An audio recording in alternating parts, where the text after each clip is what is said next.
الذین اصطفى اما بعد۔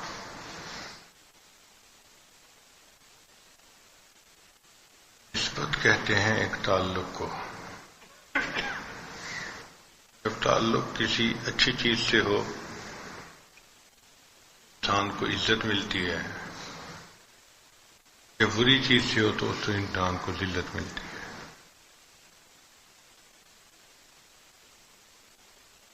ہم نبی علیہ الصلوۃ والسلام کے امتی ہیں، نسبت ہے، اور اس نسبت کی وجہ سے ہمیں اللہ کی طرف سے بہت انعامات ملے۔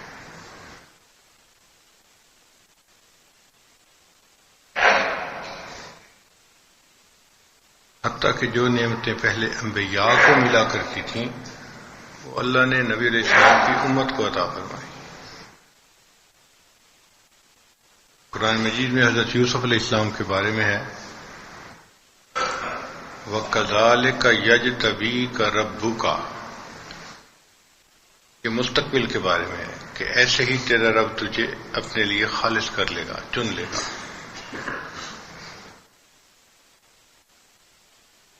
اور جب اس امت کا تذکرہ آیا اللہ تعالیٰ فرماتے ہیں وَاجْتَبَيْنَاهُمْ وَهَدَيْنَاهُمْ إِلَى صِرَاطٍ مُسْتَقِيمٍ، ماضی کا صیغہ استعمال، ان کو تو اللہ نے چن لیا۔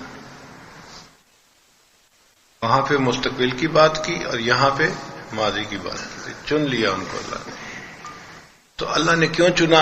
اپنے حبیب صلی اللہ علیہ وسلم کی امتی ہونے کی وجہ سے۔ یہ نسبت ہے، انسان کے لیے عزتوں کا سبب بنتی ہے۔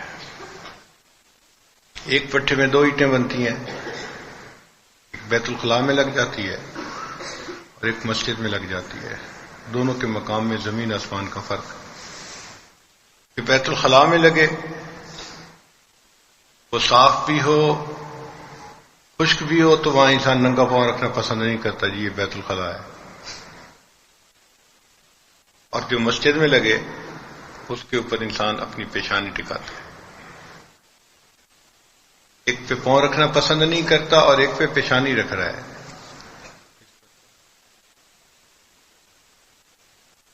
گھر میں ایک گتا پڑا تھا، کوئی اس کو اٹھا کے دائیں رکھ دیتا تھا، کوئی بائیں رکھ دیتا تھا۔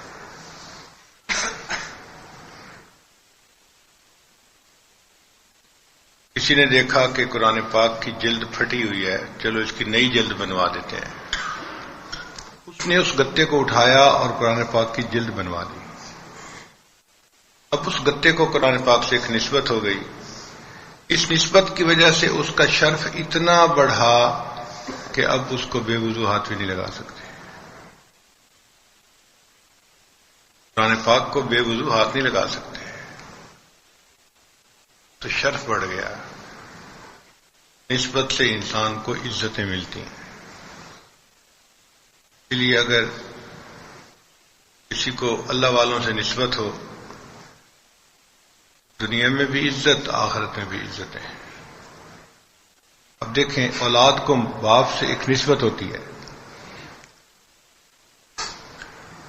اس نسبت کی وجہ سے اللہ تعالیٰ قرآن مجید میں فرماتے ہیں والذین آمنوا واتبعتہم ذریتہم بایمان، کہ جو لوگ ایمان لائے اور ان کی اولادوں نے ان کی اتباع کی، یعنی ان کے نقش قدم پہ چلے، ان کے طریقے پہ چلے، الحقنا بہم ذریتہم، ہم ان کی اولادوں کو ان کے ساتھ ملحق کر دیں گے، ملا دیں گے آخرت میں، وما التناہم من عملہم من شیء، اور ان کے عملوں میں ہم کمی نہیں ہونے دیں گے۔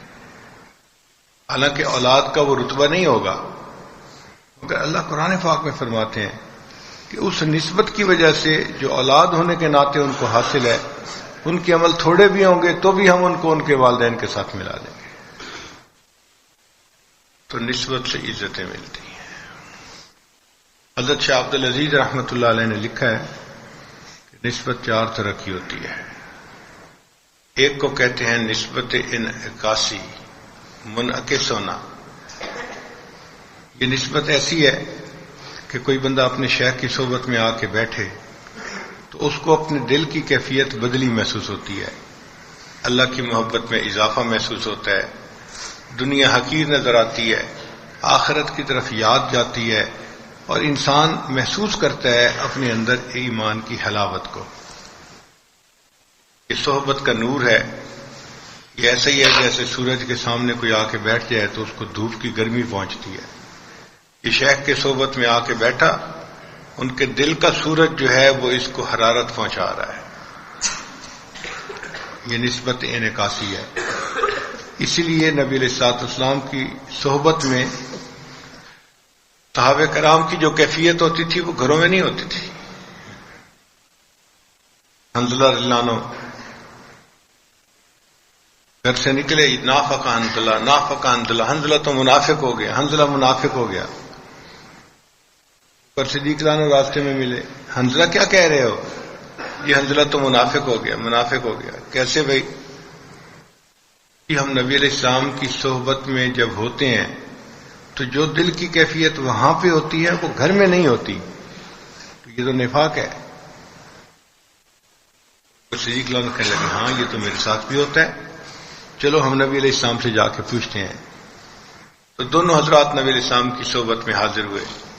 اے اللہ کے حبیب صلی اللہ علیہ وسلم، جو آپ کی صحبت میں ہمیں کیفیت نصیب ہوتی ہے ایمان کی حلاوت اور حرارت، وہ گھروں میں تو نہیں ہوتی. تو نبی علیہ السلام نے فرمایا حنظلہ یہ کبھی کبھی ہوتا ہے، ہر وقت نہیں ہوتا. اب یہاں پر ایک سوال پیدا ہوتا ہے، آخر صحابہ کرام کو یہ فرق کیوں محسوس ہوتا تھا کہ نبی علیہ الصلوۃ والسلام کی صحبت میں کچھ اور حالات ہیں، گھروں میں وہ نہیں ہے؟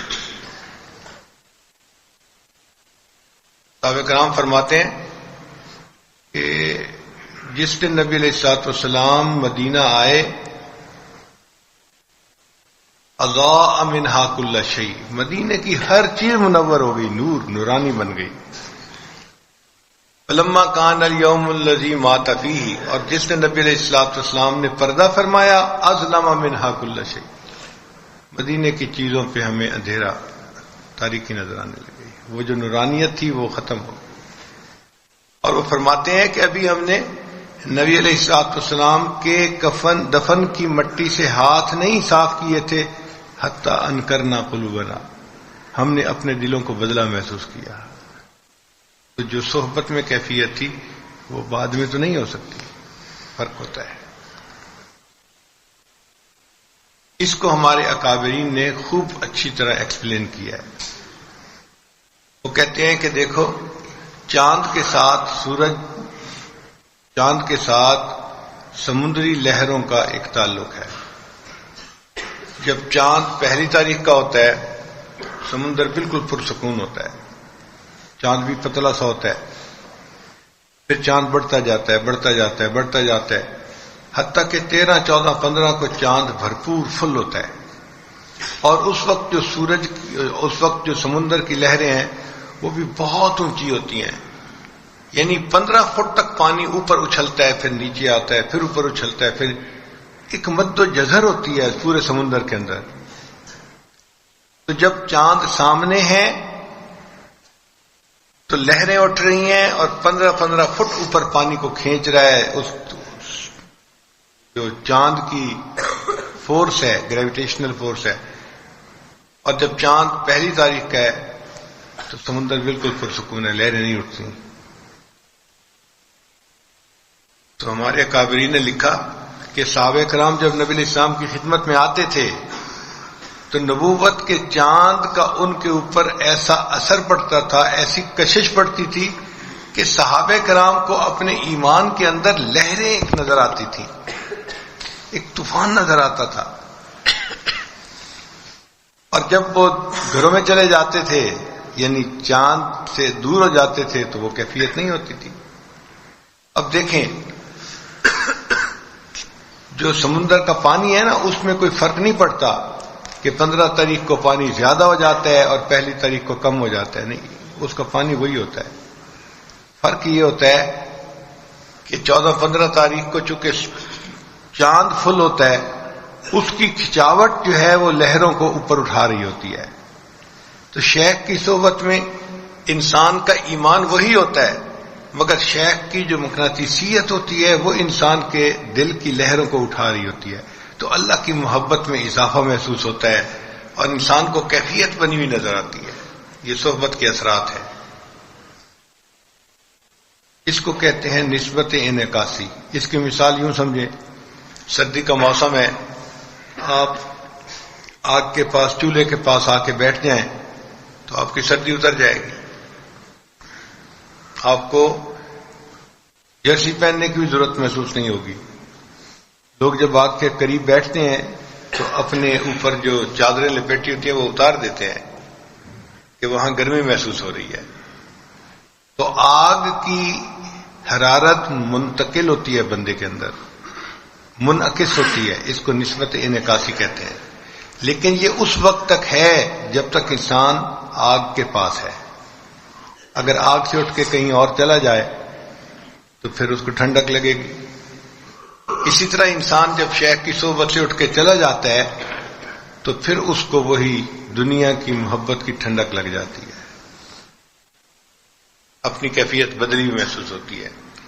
یہ نسبت کی سب سے کمزور قسم ہے اور اس کو نسبت انعکاسی کہتے ہیں. ایک نسبت اور ہے، اس کو کہتے ہیں نسبت القائی.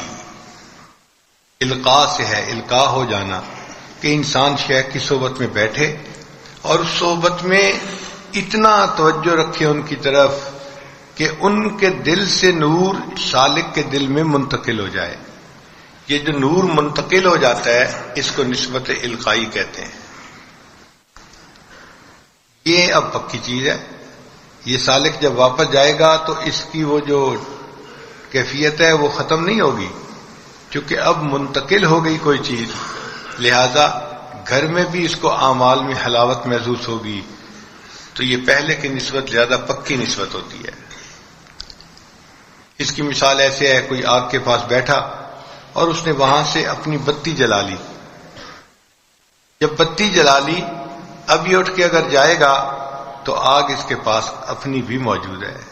جہاں چاہے گا یہ لکڑیاں جلا کے پھر دوبارہ آگ کا بڑا الاؤ جلا سکتا ہے اور وہاں بیٹھ سکتا ہے. اس کے اپنے پاس بھی اب آگ موجود ہے. یہ نسبت القائی ہے. اور ایک تیسری نسبت ہے، اس کو کہتے ہیں نسبت اصلاحی. نسبت اصلاحی کیا ہوتا ہے کہ یہ سالک اپنی شیخ کی صحبت میں رہے اور خوب ذکر کرے، اذکار کرے، عبادات کرے، تقوی کی زندگی اختیار کرے، تو پھر شیخ کے دل سے نسبت مرید کے دل میں منتقل ہوتی ہے.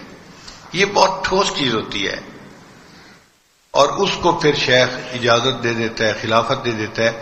تو یہ پہلے کی نسبت زیادہ مضبوط نسبت ہے. اس کی مثال یوں سمجھیں کہ دریا تھا اور وہاں سے پانی باغ میں آتا تھا، لیکن ایک بندے نے اپنے باغ تک نہر بنوا لی.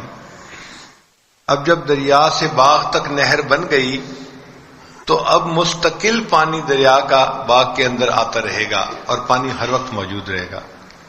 اسی طرح جس کو نسبت اصلاحی مل جاتی ہے تو اس کو مستقل اوپر سے مشائخ کا فیض ملتا رہتا ہے اور آگے اس کے ذریعے سے اس کے مریدین میں تقسیم ہوتا رہتا ہے.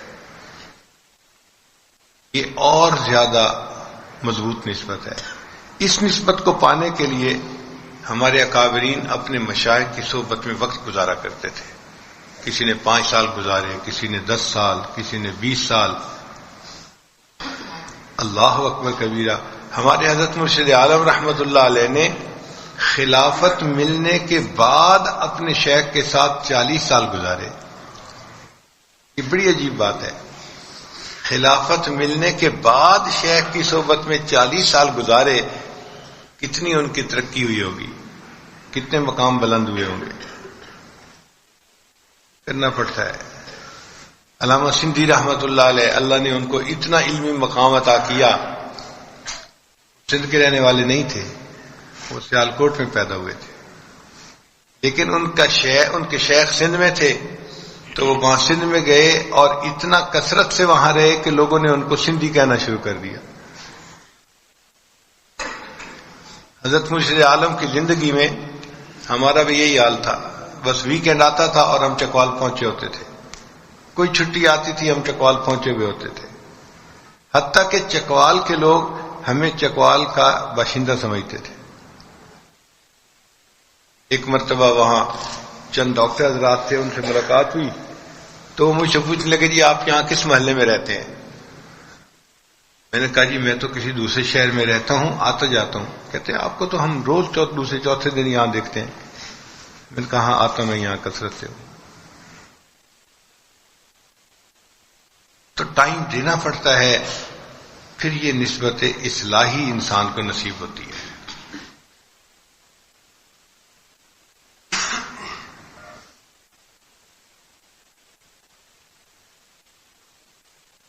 حضرت شیخ عبد القدوس گنگوہی رحمۃ اللہ علیہ کے پوتے تھے، ایک نوجوان تھا،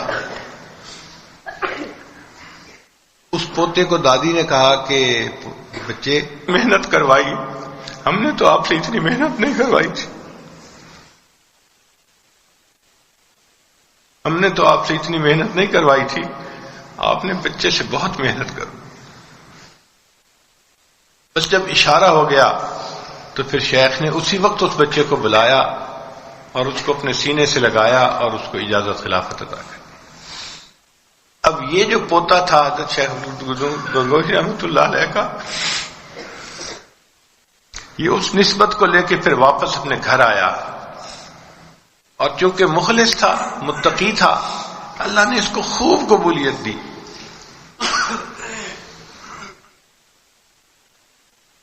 مجھے گنگو جانے کا موقع ملا تو شاہ عبد القدوس گنگوہی رحمۃ اللہ کے مزار پہ اتنا مجمع نہیں ہوتا تھا، ان کے پوتے کے مزار پہ شاید 10 گنا مجمع زیادہ تھا، لوگوں کا ہجوم تھا، اور سب مسلمان نہیں تھے، ہندو بھی تھے، سکھ بھی تھے، اور مجمع کئی گنا زیادہ تھا۔ تو مجھے بڑی حیرانی ہوئی کہ شاہ عبد القدوس گنگوہی رحمۃ اللہ بڑے بزرگ تھے، ان کے مزار پہ دعائیں مانگنے والے تھوڑے ہیں، اور ان کے پوتے کے مزار پہ اللہ کی طرف سے قبولیت دیکھیں کہ ان سے اتنے گنا زیادہ مجمع۔ تو میں نے اپنے ساتھی سے پوچھا کہ یہاں مجمع زیادہ کیوں ہے؟ اس نے کہا جی اللہ نے ان کے پوتے کو قبولیت اپنے دادا سے بھی زیادہ دے دی تھی۔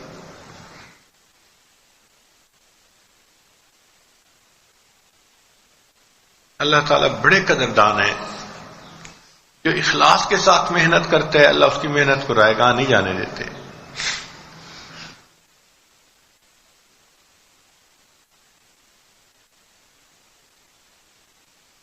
میں نے ایک ہندو سے پوچھا کہ آپ تو ہندو ہیں، آپ یہاں پہ کیوں آئے؟ یہ تو مسلمان بزرگ کا ایک جو ہے نا جگہ ہے، مقام ہے۔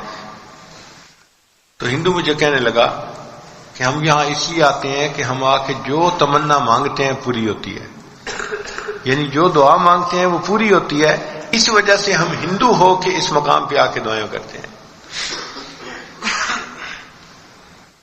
تو یہ نسبت جو محنت سے صحبت میں رہ کے حاصل کی جاتی ہے، اس کو نسبت اصلاحی کہتے ہیں۔ یہ مضبوط نسبت ہے، پکی نسبت ہوتی ہے، اور ہمارے مشائخ نے اپنے مشائخ کی صحبت میں رہ کے اسی کو حاصل کیا ہے۔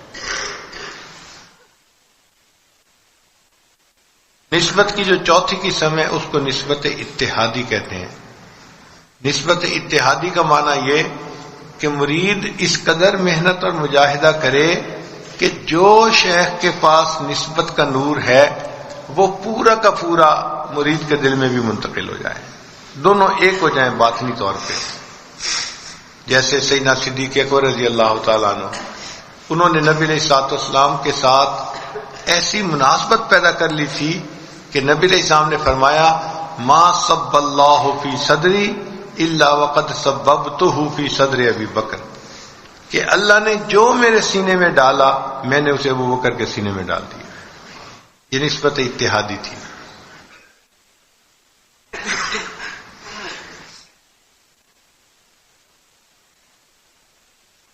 ایسی نسبت اتحادی تھی کہ سیدنا صدیق اکبر رضی اللہ تعالیٰ عنہ کی ہر چیز نبی علیہ الصلوۃ والسلام کی مانند بن گئی تھی، اور اسی کو اللہ تعالیٰ نے پھر میت کبریٰ کی خوشخبری دی کہ ثانی اثنین اذ ہما فی الغار اذ یقول لصاحبہ لا تحزن ان اللہ معنا۔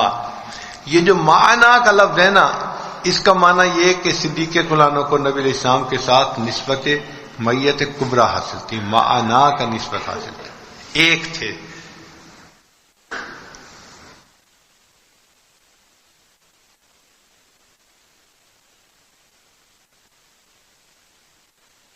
چنانچہ جس کام میں نبی علیہ السلام اول تھے، ابوبکر صدیق دوسرے نمبر پہ تھے، اور جس کام میں ابوبکر صدیق پہلے نمبر پہ تھے اس میں نبی علیہ السلام دوسرے نمبر پہ تھے۔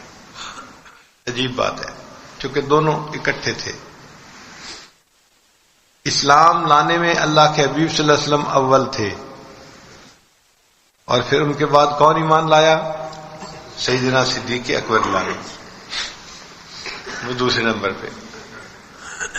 اسی طرح 9 ہجری کو حج فرض ہوا، تو نبی علیہ السلام نے 9 ہجری کو صحابہ کرام کو حج کے لیے بھیجا، اور ان کا امیر قافلہ سیدنا صدیق اکبر لانو کو بنایا۔ تو حج کا امیر بننے میں اول صدیق اکبر لانو تھے، اور اگلے سال 10 ہجری میں نبی علیہ السلام خود امیر بن کر گئے۔ تو جہاں ابوبکر صدیق لانو اول تھے وہاں نبی علیہ السلام دوسرے نمبر پہ، اور جہاں نبی علیہ السلام اول نمبر پر تھے وہاں صدیق اکبر دوسرے نمبر پہ تھے۔ غار ثور میں داخل پہلے صدیق اکبر ہوئے، وہ اول نمبر پہ، پھر اس کے بعد داخل کون ہوئے؟ نبی علیہ السلام داخل ہوئے۔ تو یہ میت کبریٰ حاصل تھی۔ ایسی بھی نماز تھی کہ سیدنا صدیق اکبر نے جماعت شروع کروائی اور 2 رکعت ادا کی، اور 2 رکعت کے بعد اللہ کے حبیب صلی اللہ علیہ وسلم تشریف لائے اور دوسری 2 رکعتیں نبی علیہ السلام نے پڑھائیں۔ تو جس نماز میں اول امام ابوبکر صدیق بنے تو دوسرے امام کون تھے؟ تو یہ میت کبریٰ تھی۔ نبی علیہ السلام کی جو وفات تھی، جو آپ نے پردہ فرمایا، تو 63 سال کی عمر میں، اور ابوبکر صدیق لانو کی جو وفات ہوئی وہ بھی 63 سال کی عمر میں۔ اور جب نبی علیہ السلام نے پردہ فرمایا تو آپ کے بعد مسلمانوں کا خلیفہ کون بنا؟ سیدنا صدیق اکبر لانو بنے۔ ہر لحاظ میں ان کو میت کبریٰ حاصل تھی، بالکل ایک۔ حتیٰ کہ نبی علیہ السلام نے پوری زندگی شراب کو ہاتھ نہیں لگایا، اور ابوبکر صدیق لانو کے بارے میں بھی آتا ہے کہ اسلام سے پہلی زندگی بھی ان کی اتنی اعلیٰ تھی کہ انہوں نے کبھی شراب کو ہاتھ نہیں لگایا تھا۔ ایک جیسی صفات تھی۔ نبی علیہ السلام کے اندر رحمت للعالمینی تھی، صفت تھی، اور یہی صفت سیدنا صدیق اکبر لانو کے اندر تھی۔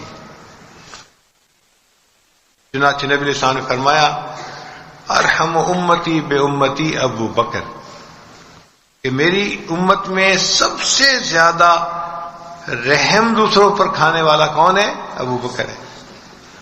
تو نبی علیہ السلام کے اندر رحمت للعالمینی تھی، اور وہی صفت ابو بکر صدیق کے اندر تھی۔ نبی علیہ السلام کے جسم میں اثر سے خوشبو آتی تھی، اور حدیث پاک میں آتا ہے کہ سیدنا صدیق اکبر لانو کے جسم سے بھی خوشبو آتی تھی۔ چنانچہ سیدنا عمر لانو فرماتے ہیں کہ کان ریح ابی بکر اطیب من ریح المسک، کہ ابو بکر صدیق لانو کے جسم سے جو خوشبو آتی تھی وہ مشک کی خوشبو سے بھی زیادہ بہتر ہوا کرتی تھی۔ ان کے جسم سے بھی خوشبو آ رہی ہے۔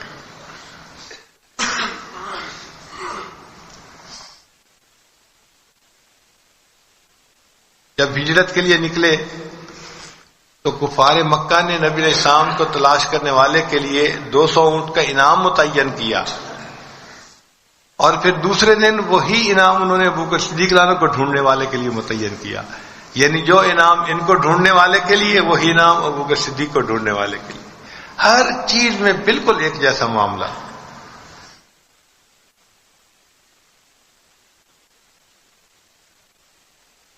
حتیٰ کہ وہ چیزیں جو بندے کے اختیار میں بھی نہیں ہوتی وہ بھی ایک جیسی تھی۔ نبی علیہ السلام کی صاحبزادی سیدہ فاطمہ الزہرا رضی اللہ تعالیٰ عنہ وہ خاتون جنت بنی، اتنا بلند مرتبہ پایا کہ نبی علیہ السلام نے ان کو خاتون جنت فرمایا، عورتوں کی سردار۔ اور ابو بکر صدیق عنہ کی بھی صاحبزادی سیدہ عائشہ صدیقہ رضی اللہ تعالیٰ عنہ، وہ بھی پوری جہان کی عورتوں میں ممتاز۔ نبی علیہ السلام نے فرمایا کہ عائشہ کو سارے جہان کی عورتوں پر ایسے فضیلت حاصل ہے جیسے سرید کو دوسرے کھانوں پر فضیلت حاصل ہوتی ہے۔ تو ان کو بھی نمایاں مقام ملا، ان کو بھی نمایاں مقام ملا۔ پھر نبی علیہ السلام کی صاحبزادی سیدہ فاطمہ الزہرا رضی اللہ تعالیٰ عنہ، ان کو غربت کے حالات تھے، فقر کی زندگی تھی، تنگ دستی کی زندگی تھی۔ حدیث پاک میں آتا ہے کہ ان کے ہاتھوں میں گٹے پڑ گئے تھے گھر کے کام کر کر کے، کوئی خادم نہیں تھا، کوئی باندھی نہیں تھی، اپنے کام خود کرتی تھی تو ہاتھوں میں گٹے پڑ گئے تھے۔ تو وہ خادم غلام لینے کے لیے آئی تھیں اور نبی علیہ السلام نے ان کو تسبیحات فاطمہ بتا کے بھیج دیا تھا۔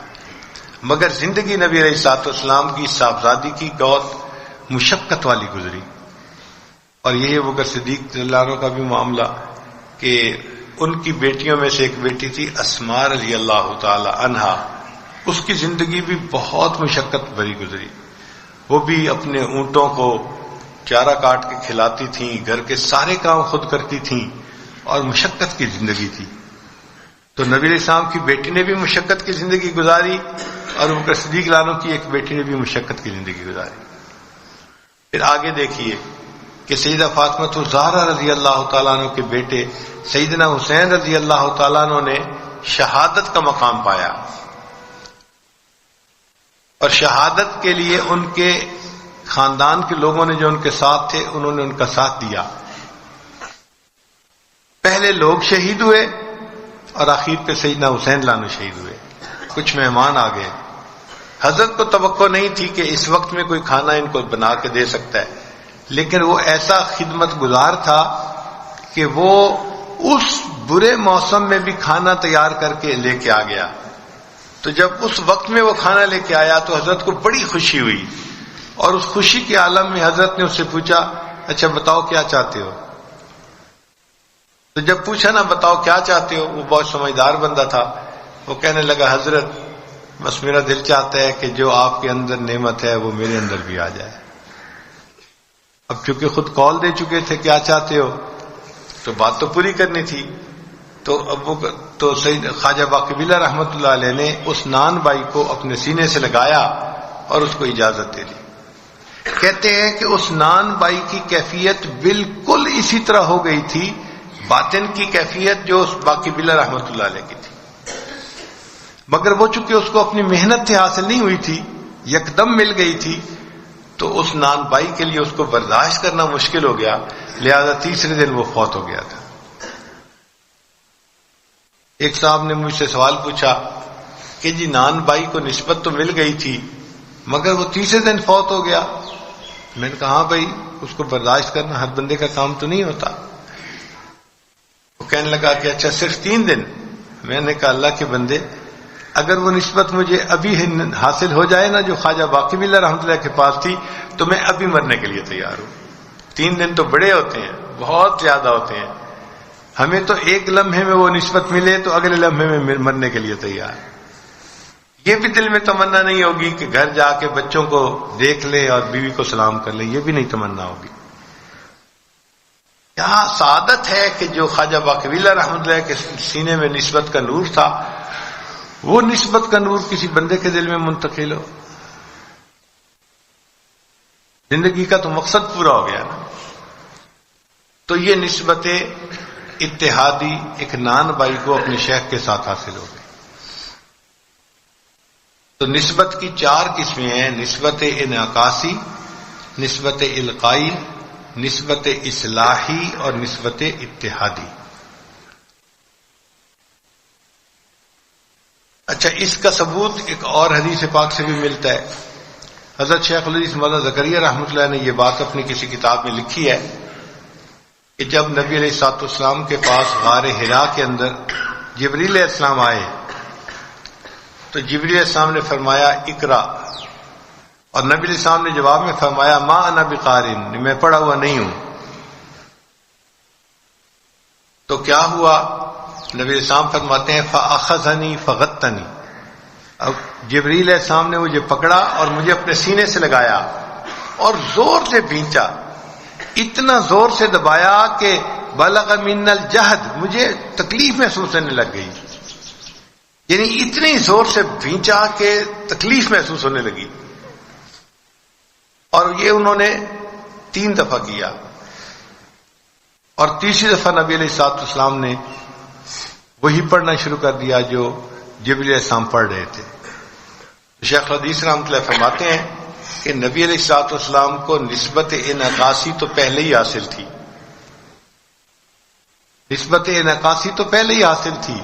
اور اس کی دلیل کیا ہے کہ اللہ قرآن میں فرماتے ہیں کہ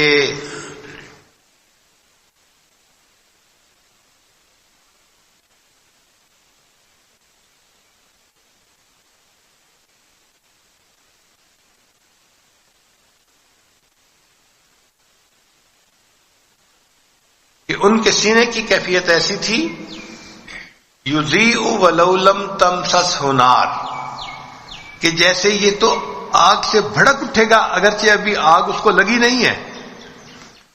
یعنی یہ نسبت انعکاسی کی دلیل ہے. قرآن پاک میں اللہ فرماتے ہیں کہ محبوب صلی اللہ علیہ وسلم کے قلب کی کیفیت تو ایسی تھی کہ جیسے اس میں آگ لگی ہوئی ہو، اگرچہ لگی نہیں تھی لیکن کیفیت ایسی بن گئی تھی.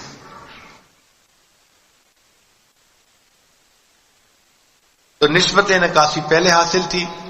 پھر جب سیدنا جبریل علیہ السلام نے ان کو سینے سے لگایا تو پہلی دفعہ لگانے سے ان کو نسبت القائی حاصل ہو گئی. پھر جب دوسری دفعہ لگایا تو ان کو نسبت اصلاحی حاصل ہو گئی. پھر جب تیسری مرتبہ لگایا تو ان کو نسبت اتحادی حاصل ہو گئی. اور نبی علیہ السلام نے بھی وہی پڑھنا شروع کر دیا جو جبریل علیہ السلام نے پڑھنا شروع کر دیا تھا. تو نسبتوں کی یہ دلیل حدیث پاک سے بھی ملتی ہے اور محدثین نے اس کو لکھا ہے. اللہ تعالی ہمیں بھی نسبت کا یہ نور عطا فرمائے اور اس کو مضبوط سے اثبت کرنے کی توفیق عطا فرمائے. وآخر دعوانا ان الحمد للہ رب العالمین.